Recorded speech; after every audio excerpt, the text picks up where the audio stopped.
Welcome back to the channel, and I hope you all are having a nice day. So today, interesting video. Facebook should pay us a basic income. And this is an article I found online that I'm going to read by John Thornhill. The article has a very similar title to the video, Facebook should pay us a basic income. This article entails why should Facebook pay us a basic income. Why Facebook should pay us a basic income is the title. We'll try to leave a link in the description. You can't see the article in front of us, but I am going to try to read it to you all. And we're going to explore, should Facebook pay us essentially a basic income. So let's read the article. So the idea of guaranteeing a basic income for everybody has many obvious flaws, but one overwhelming virtue, it enshrines the principle that every citizen is a valued member of society and has a right to share in this collective wealth, right? That conviction has animated radical thinkers for 500 years since the argument was first sketched out in Sir Thomas More's Utopia. The idea has gained renewed resonance in our own times as we fret about the erosion of living standards, the concentration of wealth, and the possible threat of mass unemployment caused by technological change. But for half a millennium, universal basic income has remained little more than a utopian dream because it has always crashed up against the rocks of a reality. The chief of objections are ones of principle and practicality, encapsulated in two questions. Why should people be paid to do nothing? And how could we possibly afford it? Yet it is possible to design a basic income scheme that retains its main attractions while minimizing its flaws. By default, a good working model has been operating in Alaska for more than 30 years. In 1976, Alaska's voters approved a constitutional amendment to create a permanent investment fund financed by revenues from the state's incipient oil boom. A few years later, the Alaska Permanent Fund began paying out a dividend to every registered resident. Depending on the fund's performance, the annual payout has ranged from $878 to $2,072 a head over the past decade.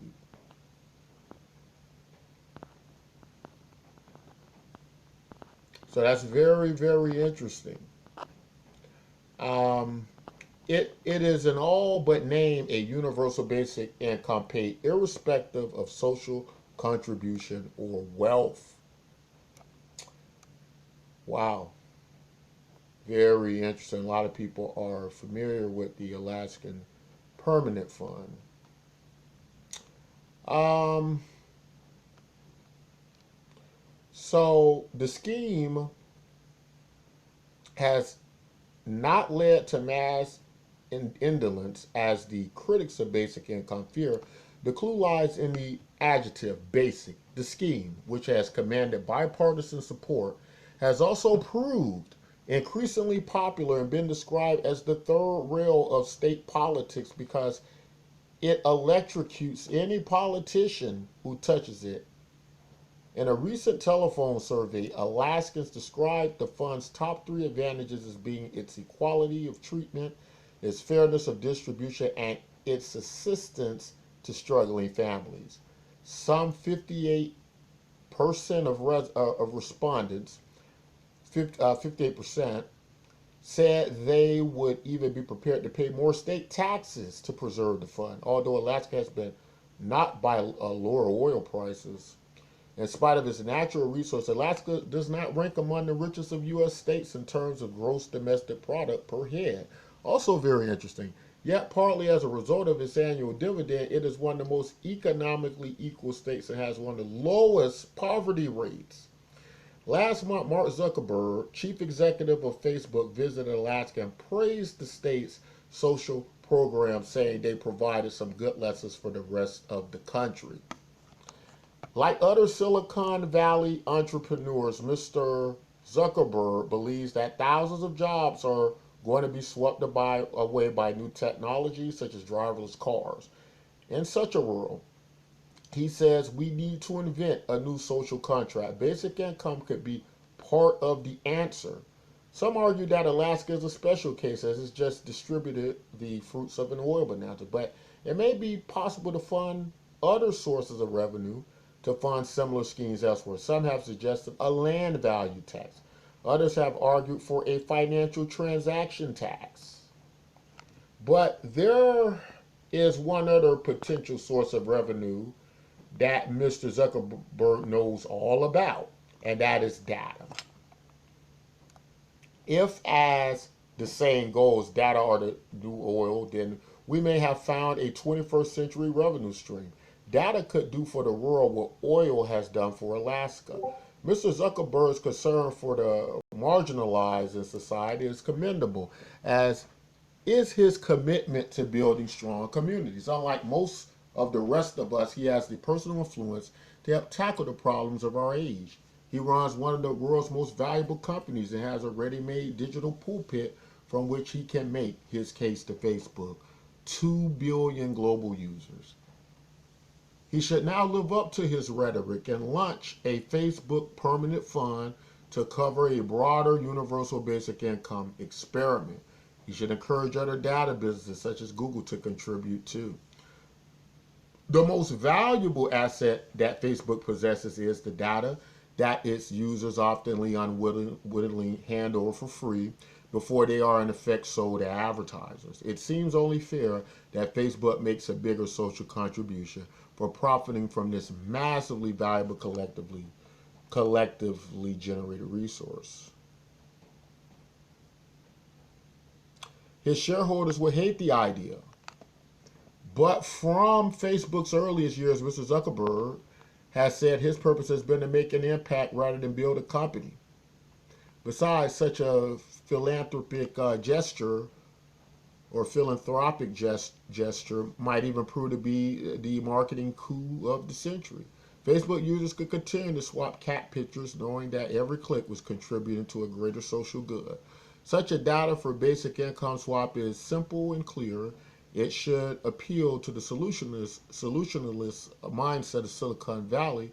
Many tech entrepreneurs are suspicious of government intervention, but there is no rule to say that only governments can be in the wealth redistribution business. We should explore ideas like universal basic income to give everyone a cushion to try new things, Mr. Zuckerberg told Harvard graduates in a commencement address. Quite right, Mark. Give it a go.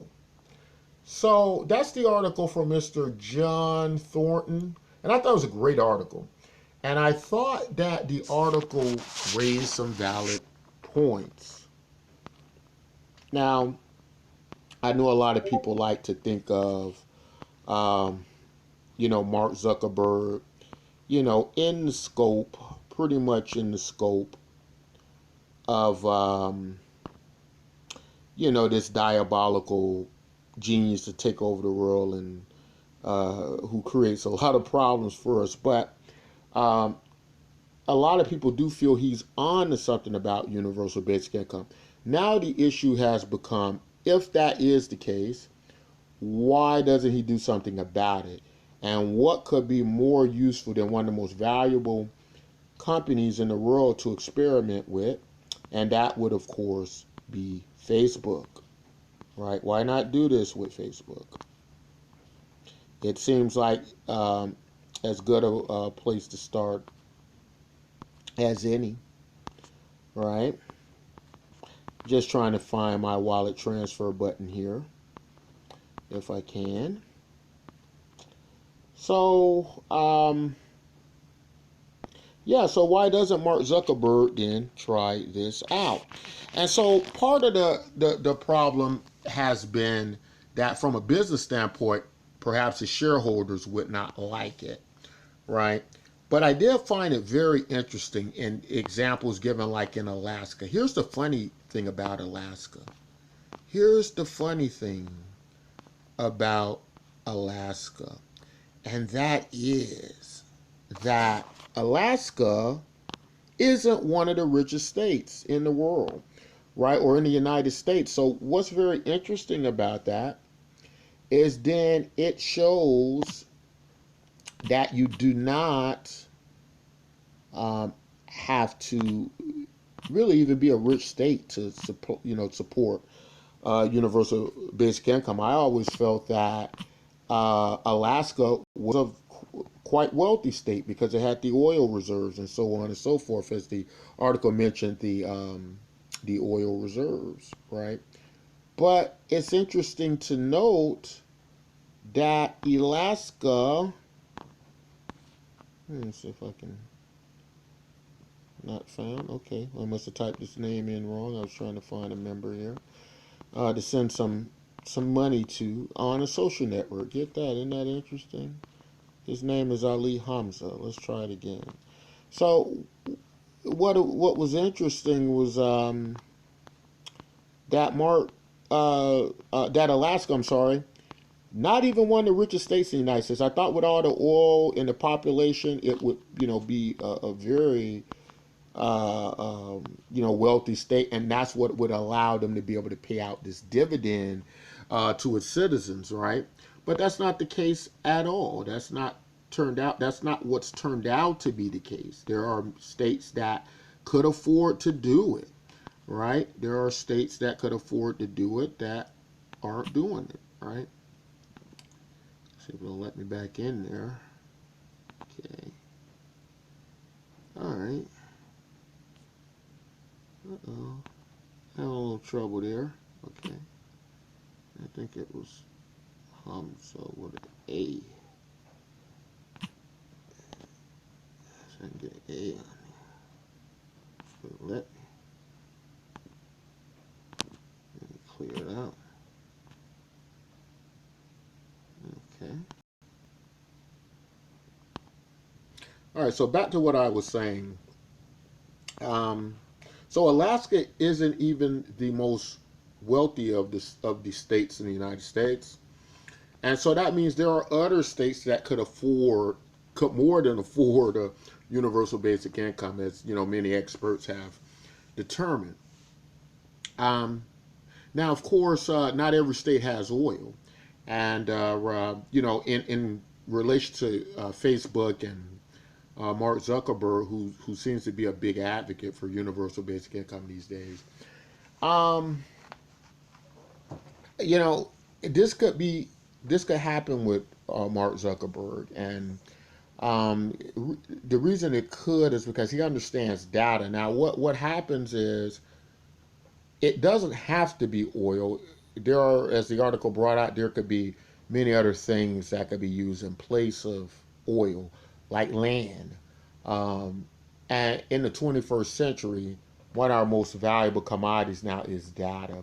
And I know Facebook has got a bad rap with data and what they do with our data, but I think where clarity needs to be brought is that I don't think so much it's about what they do with our data or even the misconception about how exactly they use our data and maybe the algorithms that track you or what have you as to your likes and not likes and how that gets back to companies.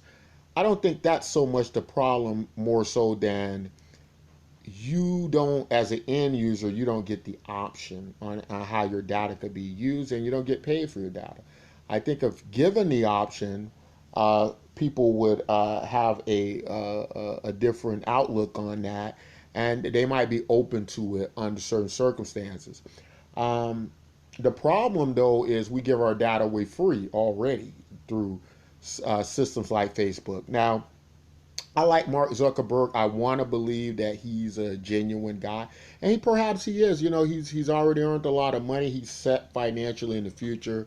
He can be for universal basic income, still be wealthy, and still make it out okay. So it doesn't have to be a diabolical plan. But I do find it interesting the wording of the article, or it did get me to thinking about the idea that a social network as huge as Facebook, worth almost $1 trillion, that has formed this model pretty much on the backs of the data of end users, right? It does concern me that um, this information doesn't benefit the end user and that it goes straight into Facebook and these shareholders and so on and so forth. I just feel like social media platforms aren't the best systems for the creation of business models. I think that networks that allow uh, the content creators, right, the people who hand over their data to benefit from them monetarily could be used to pay for universal basic income for these people on this network. In Facebook case, about 2.5 billion people, a great portion of the global population. And I'm sure that number is going to grow even so bigger.